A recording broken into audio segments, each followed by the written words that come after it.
कि आज अगर जलील इम्तियाज जलील अगर बंबई में तहफ़्फ़ुज़े नामूसे रिसालत का झंडा लेके मैदान में आ रहा है, आज असदुद्दीन ओवैसी अगर मुस्तफ़ा की इज्जत और नामूस के तहफ़्फ़ुज़ के लिए मैदान में आ रहा है और वह बोल रहा है, आज अगर देवबंद और नदवा और सहारनपुर का कोई मौलवी अगर तहफ़्फ़ुज़े नामूसे रिसालत के लिए कॉन्फ्रेंस कर रहा है, तो कल तक जो हम जैसे सुन्नियों बरेलवियों को वो साहब ट्रेडिशनिस्ट कहता था, वो कहता था ये रिवायती अंदाज का ये कम पढ़ा लिखा मुसलमान है, ये कबर पुजवा है, ये बिदअती है।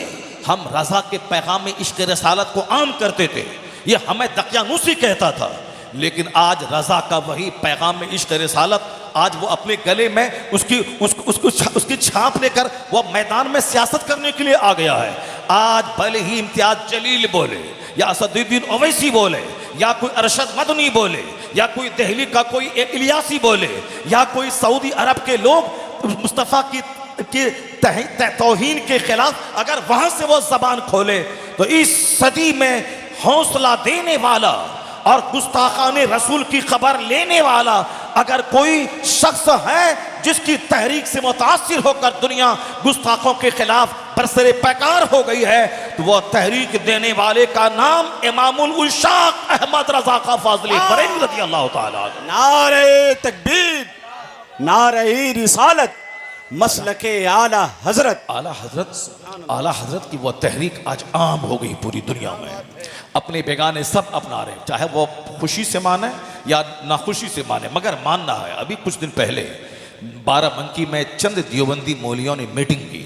उस मीटिंग में ये कहा कि अगरचे जुलूस मोहम्मदी बिदात है, नहीं निकालना चाहिए, मगर ये आज के वक्त की ज़रूरत है, निकालना चाहिए, मगर ये आज के वक्त की ज़रूरत है। ये अखबार में निकला, मैंने उसको बहुत जगहों पे मैंने बयान किया। ये देखें, जो बिदअत कहता था लेकिन ये आज वक्त की ज़रूरत कह रहा है। और एक बड़े जुलूस की क़यादत देवबंदी मौलवी कानपुर में कर रहा है। बम्बई के बड़े जुलूस की क़यादत एक देवबंदी मौलवी आज 50 साल से बम्बई में कर रहा है, जिसके नज़दीक ये हराम है, जिसके नज़दीक ये बिदअत है, मगर फिक्रे रजा का जादू सबके सर चढ़ के बोल रहा है। अपने और बेगाने सारे लोग आज मान चुके हैं। आज हाथों में झंडा है, मकान के ऊपर झंडा है, मस्जिदों के ऊपर झंडा है, ट्रेन के ऊपर झंडा है, आज प्लेन से गुलाब के फूलों की बारिश है। और आज पूरी दुनिया में हर तरफ ईद मिलादुन नबी के नगमे जारी हैं। कभी आपने गौर किया कि ये इसीलिए जारी है कि आज से 25 साल पहले आपके गांव में 12 वफात बोला जाता था। हमने 40 साल पहले मदरसे में देखा कि गांव के सारे लोग 12 वफात कह रहे हैं। मदरसे के हमारे 10-20 बच्चे अपने मौलवी साहब की निगरानी में गांव की गली कूची में घूमते थे और कहते थे, सुबह तैबा में हुई बढ़ता है बड़ा नूर का, सदका ले ले नूर का, आया है तारा नूर का। तो हम लोग नूर कहते थे, मगर गांव में सारे सुन्नी देहाती कहते थे ये 12 वफात है। अब फातिहा दिलाते थे, बांटते थे, महफिल मिलाद करते थे, क़याम करते थे और क्या कहते थे, 12 वफात, यानी आज की तारीख में सरकार दो जान इस्लाम की वफात हुई है। ये कल्चर देवबंदियों ने फैलाया ताकि ईद मिलादुन नबी की बात को लोग भूल जाएं और हुजूर की वफात की बात सबकी ज़बान पे चढ़ जाए। 12 वफात इन लोगों ने सबकी ज़बान पे जारी किया और सारे लोगों ने कबूल कर लिया। जैसे हम सुन्नियों ने 40वां हुसैन का कबूल कर लिया, तीजा कबूल कर लिया, 10वां कबूल कर लिया, भसा करके आए और 7 इमाम बाड़े पे रख दिया और तीसरे दिन फातिहा करते हैं।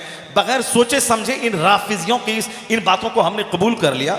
लेकिन जैसे जैसे अब लोग ध्यान दे रहे हैं, वैसे वैसे सारी ये फर्जी रिवायात का खात्मा हो रहा है। मेरे गांव में 10 से 12 फर्जी इमाम बाड़े बनते थे, आज अल्हम्दुलिल्लाह सारे इमाम बाड़े ख़त्म हो गए।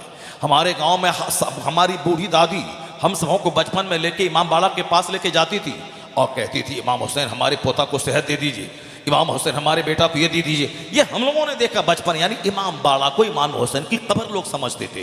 कितनी बड़ी बिदअत थी। आज अल्हम्दुलिल्लाह पूरे हिंदुस्तान में उलमा अहले सुन्नत ने बगैर किसी परवाह, किसी लानत और मलामत की परवाह किए बगैर इन्होंने मसलक अहले सुन्नत को जाहिर किया और आज तमाम खुराफात का खात्मा हो गया है। और जो भी बाकी है इंशाअल्लाह आने वाले कुछ सालों में ख़त्म हो जाएगा। जिसके पास इल्म होगा वह किताब की बात करेगा, वह ढोलक की बात नहीं करेगा। आज अगर किसी पीर का बेटा वो अपनी जहालत पर पर्दा डालने के लिए और अपने जाहिल मुरीदों को से पैसा वसूलने के लिए अगर वह ढोलक का सहारा ले रहा है, अगर वह ताजिया का सहारा ले रहा है, तो ये उसके इल्म पे मातम किया जाए कि जिसका बाप एक बड़ा आलिम हिंदुस्तान का गुजरा हो, मसलक के आला हजरत का जबरदस्त मनासिर और मुबल्लिग गुजरा हो, उसका बेटा पोता ढोलक लेके कैसे बैठ गया, उसका बेटा ढोल बाजा कैसे लेके बैठ गया। वहां से तो इल्म निकलता था, वहां से किताबें लिखी जाती थी, मगर जाहिर सी बात है इल्म रहेगा तब न इल्म निकलेगा।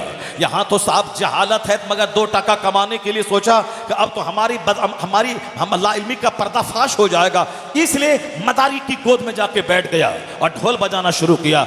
मगर आला हजरत के मसलक के मुबल्लिगीन उसे नहीं छोड़ेंगे कि तेरा बाप पढ़ा था और तू अगर अपने बाप के तरीके पर अमल करेगा तो हमारे लिए काबिल एहतराम है, और अगर बाप के मसलक से हटेगा तो फिर तुम हमारे लिए कोई इज्जत हमारे दिल में तेरे लिए नहीं होगी। तो जहां इल्म होगा वहां बिदअत के मिटाने की बात होगी, शरीयत और सुन्नत पे अमल करने की बात होगी, और जहां इल्म नहीं होगा वहां ढोल की बात होगी। जहां इल्म होगा वहां फतवा लिखा जाएगा, वहां किताब पढ़ाया जाएगा, वहां किताब लिखी जाएगी, वहां मदरसा कायम किया जाएगा, वहां तहकीक और रिसर्च की बात की जाएगी, वहां ढोल और चादरों गागर लेके नहीं रखा जाएगा।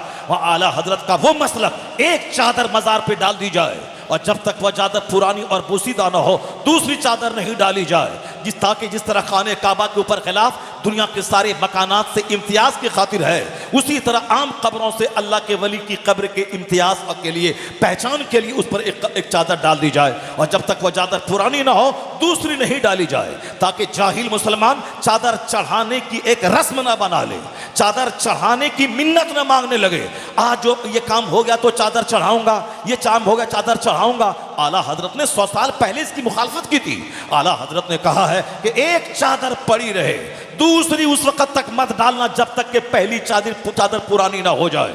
लेकिन हम लोगों ने नहीं माना, तो आज बाज़ाब्ता नमाज खत्म हो गई, चादर चढ़ाने की एक रस्म जारी हो गई, चादर चढ़ाने की एक रस्म जारी हो गई, और इसी को दिखा दिखा के बदअकीदा वो हमारे बेटों को, पढ़े लिखों को हमसे खींचकर वहाबियत की गोद में बिठा रहा है। आज जरूरत है कि जिन चीजों को मिसाल देकर साहब वो वहाबी हमारे बच्चों को छीन रहा है, अगर वह मसलक के खिलाफ है, उन चीजों को मिटा दिया जाए, उसको बंद किया जाए और बताया जाए कि कब्र को सजदा करना हराम, तुम आज बोलता है मेरे इमाम ने 100 साल पहले कहा है। कब्र का तवाफ हराम, तुम आज बोलता है मेरे इमाम ने 100 साल पहले कहा है। चादर चढ़ाने की रस्म को तू एक बिदअत और जाहिलाना रस्म आज कहता है, मेरे इमाम ने 100 साल पहले इसको जाहिलाना रस्म कहा है। एक चादर पड़ी रहे। तो मैं ये कहना चाहता हूं, आला हजरत मुजद्दिदुल बिदअत का नाम नहीं है, आला हजरत बिदअतों की जड़ों के उखाड़ने वाले इस्लाम के जबरदस्त मुबल्लिग का नाम है। वो सिर्फ चादर पोशी तक महदूद रहते तो सिर्फ उर्स के दिन आला हजरत का उर्स लगता और 10-20 हजार उनके मुरीद जमा होते, लेकिन आज से 50 साल पहले उर्स में 5000 लोग थे। आज से 30 साल पहले उर्स में बमुश्किल तमाम 2-3 हजार लोग रहते थे, लेकिन आज 25 से 30 लाख लोग बरेली शरीफ में उर्स रज़ा के मौके पे हाजिरी देते हैं। 50 से ज़ायद ममालिक के लोग हाजिरी देते हैं। कोई ऐसा होगा कि जो आदमी का दिन जब गुजरता जाता है तो फिर लोग भूलते चले जाते हैं, लेकिन एक वाहिद बुजुर्ग है हिंदुस्तान के आला हजरत, वक्त गुजरता जा रहा है, मकबूलियत बढ़ती चली जा रही है, वक्त गुजरता जा रहा है, मानने वालों की तादाद में इजाफा होता जा रहा है। आज 106 साल हो गए, मगर उसके बावजूद उसका गिराफ ऐसा ऊंचा हो रहा है कि 30 लाख के करीब लोग आज बरेली आते हैं, आला हजरत के मज़ार पे सलाम पेश करने आते हैं। अगर वह चादर चढ़ाने वाले बाबा होते तो बस उर्स के दिन ही उनका चर्चा होता, लेकिन आज आला हजरत ऑक्सफोर्ड में है रजा, कैम्ब्रिज में है रजा, हॉलैंड में है रजा, ऑस्ट्रेलिया में है रजा, साहब श्रीलंका में है रजा, हिंदुस्तान के दिल्ली यूनिवर्सिटी में है रजा, पटना यूनिवर्सिटी में है रजा, रोहेलखंड यूनिवर्सिटी में है रजा, मैसूर यूनिवर्सिटी में इसी बिहार का एक पूत है, उन्होंने वहां से पीएचडी की डिग्री हासिल की, और सबसे पहला शख्स इसी बिहार का है जो फकीह इस्लाम के टॉपिक पे डॉक्टर हसन रजा खान साहब पीएचडी ने, उन्होंने पीएचडी की डिग्री हासिल की। फिर एक नई रोशनी मिली और आज 100 के करीब लोगों ने आला हजरत पे थीसिस लिखकर डॉक्टरेट की डिग्री हासिल की है। रजा मौलाना थे, वो मदरसे के कैंपस में रहते तो मौलाना मदरसे के कैंपस में रहते, मगर एक मौलाना यूनिवर्सिटी में पहुंच गए। यूनिवर्सिटी में पहुंचे नहीं बल्कि बाज़ाब्ता 100 से ज्यादा लोग उन पर रिसर्च करके पीएचडी की डिग्री हासिल कर रहे हैं। वह हिंदुस्तान का तन्हा इकलौता आलिम है, इसलिए कि रजा ने वो अपने बाप नकी अली खां का खुतबा नहीं पढ़ा, न अपने बाप की कोई किताब आज तक नहीं लिखी। जबकि मुफ्ती नकी अली खां बहुत बड़े आलिम रब्बानी का नाम है, अपने ज़माने के 10 टॉप मुफ्तियों में एक शुमार उनका होता था, अब मुफ्ती नकी अली खां का। लेकिन आला हजरत ने ज़िमनी तौर पर अपने बाप के आदाब व अलकाब का जिक्र तो किया है, लेकिन कोई एक किताब अलग से मुफ्ती नकी अली खां की सवाने उम्री पर आला हजरत ने लिखी हो, हमारी निज़ाह से आज तक वो किताब नहीं गुजरी है। आला हजरत के दादा रजा अली खां वो आलिम भी थे। ये जो खुतबा इल्मी हर गांव देहात में, जो हर मस्जिदों में खुतबा इल्मी है, वो आला हजरत के दादा के शागिर्द हसन इल्मी की लिखी हुई वो किताब है, और उस पर तकरीज आला हजरत के दादा की है। तो आला हजरत के दादा बड़े आलिम भी थे और दुर्वेश भी थे, बाकरामत वली थे, मगर आला हजरत की कोई तसनीफ नहीं मिलती जो अपने दादा की शख्सियत पर उन्होंने कोई किताब लिखी हो ताकि लोग दादा की बुनियाद पर मुझे पहचाने। आज किसी का बाप मर जाता है तो दूसरों को पैसे दे के किताब लिखवाता है ताकि लोग जाने कि हमारे बाप कितने बड़े आलिम थे, कि अपने दादा के नाम पे अपना तो लिखना तो जानता नहीं है, वह दूसरों को पैसे दे के लिखवाता है ताकि मेरे दादा के नाम पे कोई किताब लिखे, उसका प्रचार हो, लोग उसको जाने। मगर आला हजरत ने अपना वो दादा जो बाकरामत वली बरेली की गली से गुजर रहे, ऊपर से एक तवाइफ ने होली के दिन में रंग डाल दिया, एक मुरीद आपका ऊपर चढ़ के मारने के लिए ऊपर छत पे चढ़ना चाहा। रजा अली खान ने क्या कहा, मत जाओ, मत मारो, उसने मुझको रंग दिया है, अल्लाह ताला उसको रंग देगा, अल्लाह ताला उसको रंग देगा। इधर बोलना था कि ऊपर से वो तवाइफ नीचे आई और हजरत के पांव पे गिर गई, तौबा इस्तिगफार करने लगी। वह हिंदू थी, कलमा पढ़ के मुसलमान बन गई। क्या कहा रजा अली खान ने, हमको रंग दिया है, अल्लाह उसे रंग देगा। एक वली की दुआ थी, ऐसी कबूल हुई कि कुफ्र की तारीकी हटा के इस्लाम का रंग चढ़ा दिया।